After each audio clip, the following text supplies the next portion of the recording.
তেল নিবেন নাকি? 500,000 যাই যেভাবে নিচে তাক সেভাবে দিচ্ছে। অবস্থা কি একটা অবস্থা, আল্লাহ সামাদ।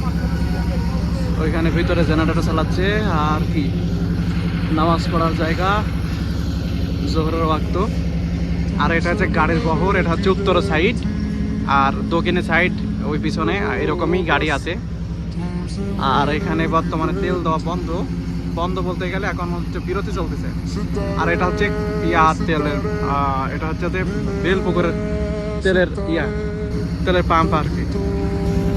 বড় ভাই চলে গেছে, আমার আগে বড় ভাই চলে গেছে, আমি এখন চলে যাবো। আমরা তেল নেওয়ার জন্য আসছিলাম আলতাবের গাড়ি, তো এখন তেল নেওয়ার কোনো পরিবেশ নাই এখানে, বর্তমানে তেল দেওয়া বন্ধ।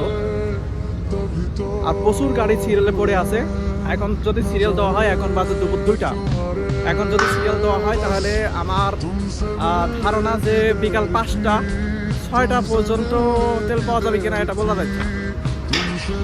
আর চতুর্দিক দিয়ে পাশ যেভাবে বেড়াতে রাখছে প্রায় তেলের পাম্পেই।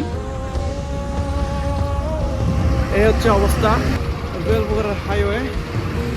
জায়গায় দেখতেও কি পরিমাণ গাড়ি সিরিয়ালে পড়ে আছে। আমরা আসার একটু পরে আবার কতগুলো জড়ো হয়ে গেছে। এই হচ্ছে গাড়ি। তেল নিবেন নাকি? আশা করা যায়। আচ্ছা, বড় ভাইরা মাত্রই আসলো তেল নেওয়ার জন্য। আর এই এতগুলো গাড়ি ছিল না, মুহূর্তের মধ্যে গাড়ি এখানে জমা হয়ে গেছে, এতগুলো গাড়ি। কি একটা অবস্থা, মানে একবার বুঝেন যে মানুষের গাড়ির তেলের জন্য যদি এই অবস্থা হয়, খাবারের যদি এরকম সংকট পড়ে তাহলে সেই সময় কেমন হবে?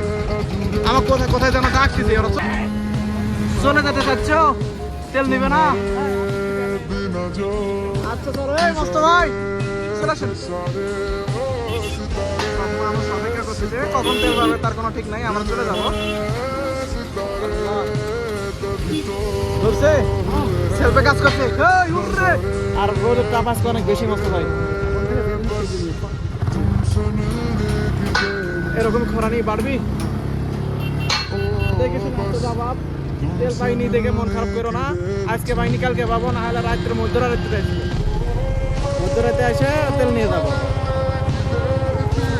তেল নিয়ে যাবো তো মিথ্যে কথা বলতে, ওই লোকটা মিথ্যে কথা বলছে আমাদের সাথে। জিজ্ঞাসা করছি ভাই আপনার গাড়ি তেল পাচ্ছেন কিনা, সে বললো যে ভাই তেল পাচ্ছি। তো জিজ্ঞাসা করলাম কেমন টাকার পাচ্ছেন, তা বললো যে 500,000 যাই যেভাবে নিচে তাক সেভাবে দিচ্ছে। আমরা জিজ্ঞাসা করলাম সিরিয়াল কেমন, তো বললো ভাই খুব একটা সিরিয়াল নাই,